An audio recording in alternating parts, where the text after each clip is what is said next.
जब तपाईँ कोटेश्वरको बाटो आउँदै हुनुहुन्छ, कोटेश्वरको बाटोतिर चाहिँ जब एयरपोर्ट साइडतिर हेर्दाखेरि एउटा वाल छ, वालमा चाहिँ सावित्रा भण्डारीसँगै चाहिँ साइडमा एउटा फोटो बनाएको छ, एउटा पेन्टिङ बनाएको छ मणि विक्रम शाह, जसको अगाडि चाहिँ स्वर्गीय मणि विक्रम शाह लेखेको छ। त्यो म्याराडोनाको जस्तो कपाल, खेल्ने शैली, त्यो दगुडाई होइन, त्यो मिडफिल्डरमा हुने चाम, अनि त्यसपछि अहिलेको युवा खेलाडीहरूको प्रेरणाको स्रोत, जसले चाहिँ नेपाली फुटबललाई 1 दशकभन्दा धेरै धाने, 1 दशक मात्र होइन, उनले चाहिँ त्यसपछिको समयमा पनि जुन नेपाली फुटबललाई कन्ट्रिब्युसन गर्न खोजे 2018-19 उनको यात्रा चाहिँ एउटा रमाइलो नै भयो। काठमाडौँमा जन्मेर होइन, काठमाडौँमा हुर्केर 18 इयर्स हो, 18 वर्षको हुँदा चाहिँ नेसनल टिममा डेब्यू गर्ने मौका पाएका मणि विक्रम शाहको बायोपिक मैले खोज्दाखेरि कतै त्यस्तो भेटाएन कि, खालि उनको चाहिँ जन्म अनि त्यसपछि खेल्ने तरिका र केही अनि त्यस्तो पर्सनल नभएर उनको क्याप्टेन नेसनल टिमको बारेमा मात्र कुरा गरिएको थियो।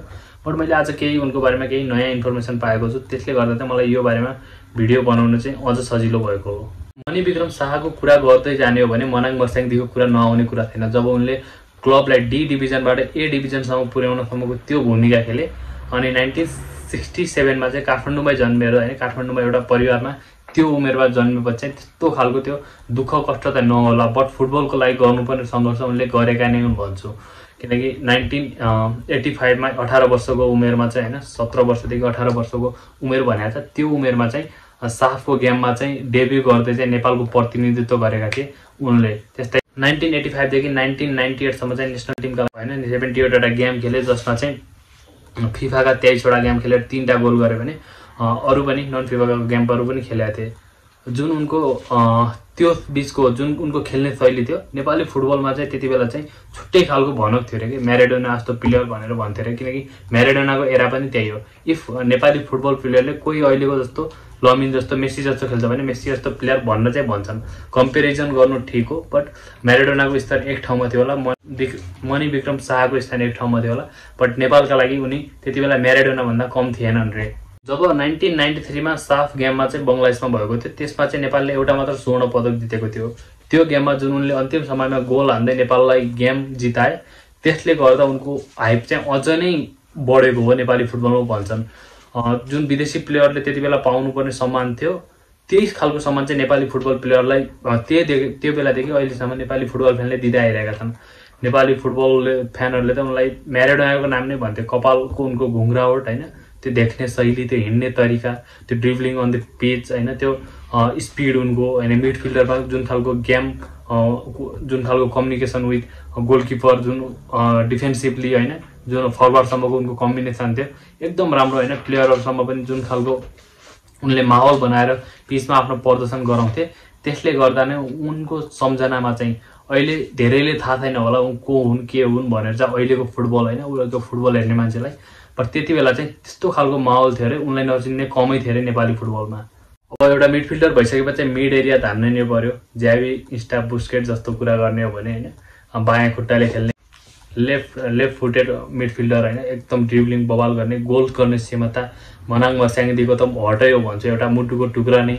त्यसपछि टिममा एउटा स्पिरिट दिएर खेल्ने प्लेयर, जसले गर्दा चाहिँ अहिलेको युवा खेलाडीहरूलाई चाहिँ जुन खालको प्रेरणा दिएका छन् फुटबलमा आउनका लागि, उनी पनि त्यसको एक हिस्सा हुन् भन्छु। पछिको करियरको कुरा गर्ने भने खेलपछि उनले चाहिँ आफ्नो कोचिङतिर अलि व्यस्त नै रहे। नेपाली फुटबलहरूमा चाहिँ युवा खेलाडीहरूलाई अलि प्रोत्साहन गर्दै चाहिँ युवा खेलाडीहरूको पर्फर्मेन्समा बढुवा दिँदै चाहिँ उनले त्यो गरे। पछि चाहिँ अब होटल व्यवसायको के को कुरा गरे होइन, समाजसेवा आफ्नो हुन्छ।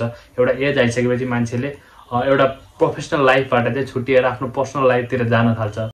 2019मा चाहिँ एन्फाले उनको 2018को डेथ पछि चाहिँ 2019मा चाहिँ उनलाई चाहिँ एन्फाले चाहिँ मणि विक्रम शाह अवार्ड स्थापना गरेको थियो। ए डिभिजन लिगको चाहिँ बेस्ट यङ प्लेयरलाई चाहिँ यो अवार्ड चाहिँ 1 लाख सहित चाहिँ प्रदान गरिने गरेको छ। Best young player in A division league भयो भने चाहिँ उसले चाहिँ नेपाली पैसा, नेपाली रुपियाँ 1 लाख रुपियाँ चाहिँ जनै at the end of the season पाउने गरेको छ हरेक सिजनमा।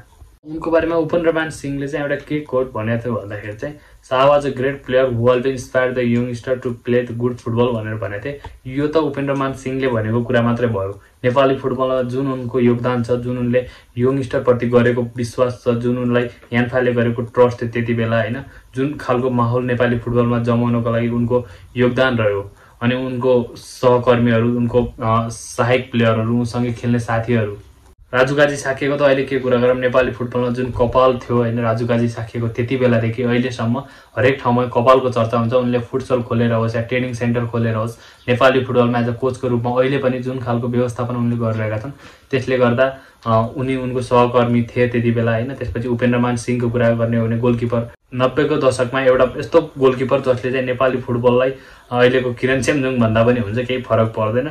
मणि लामाको समयमा उनी त्यो टोलीमै नै थिए, पछि अब कोचिङको रूपमा यताउता काम गर्न लागे। सबैको आफ्नो नै हुन्छ।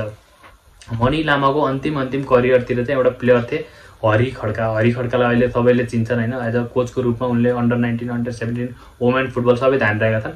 उनी त्यति अहिले चाहिँ नेपालको टप स्कोरर मध्ये अन्जन विष्टसम्म उनको बराबर नै छ। अनि मणि लामाको अन्तिम करियरतिर चाहिँ उनले चाहिँ नेपाली फुटबलमा एज अ प्लेयरको फरवार्डको रूपमा चाहिँ इन गरेका थिए। त्यस्तै बसन्त थापा पनि भन्छन् है, मणिसम्मै बसन्त थापाले चाहिँ यहाँ मनाङ मर्स्याङदी क्लबबाट खेलेका थिए। मनाङ मर्स्याङदीको पहिलेको यात्रादेखि चाहिँ टपसम्म पुर्याउन चाहिँ उहाँहरूको ठुलो योगदान छ। अरू अन्य धेरै प्लेयरहरू छन् उनको सहकर्मीहरू, जसमा चाहिँ 1993 को साफ गेममा गोल्ड मेडलिस्ट हुन् उनीहरू। उनी भयो राजु काजी साके, उपेन्द्रमान सिंह होइन। यस्तै चाहिँ नेपाली फुटबल इतिहासमा सबैभन्दा गौरव पुस्ता मानिन्छ। गौरव एउटा प्राउडली भन्न सकिने एउटा जेनेरेसनको नाम हो। उहाँ मणिविक्रम शाहको जेनेरेसनलाई चाहिँ एउटा स्वर्णिम युग भनिन्छ। जस्तै बेल्जियमको 2014 को थियो, त्यस्तै अरू टिमहरू पनि छन् होइन। कम्पेरिजन किन गर्नु, बट नेपाली फुटबलमा उहाँहरूको योगदान, उहाँ जस्तो प्लेयरहरूको योगदान चाहिँ सदैव रहिरहने छ। तपाईँले चाहिँ मणिविक्रम शाहको बारेमा चाहिँ योभन्दा अगाडि थाहा पाउनु भएको थियो, थाहा पाउनु भएको थिएन होइन। मैले चाहिँ खासमा यो प्लेयर चाहिँ को होलान् भनेर चाहिँ त्यहाँ फोटो देख्दाखेरि चाहिँ मैले सोचेको थिएँ। त्यसपछि धेरै आर्टिकलहरू खोज्दै जाँदा होइन, भिडियोहरू फोटोहरू चाहिँ हेर्दै जाँदा चाहिँ उहाँको बारेमा चाहिँ बुझ्ने मौका पाएको। तपाईँलाई के लाग्यो यो भिडियोको बारेमा कमेन्ट गर्नु होला। Thank you everyone for watching my video. Thank you so much.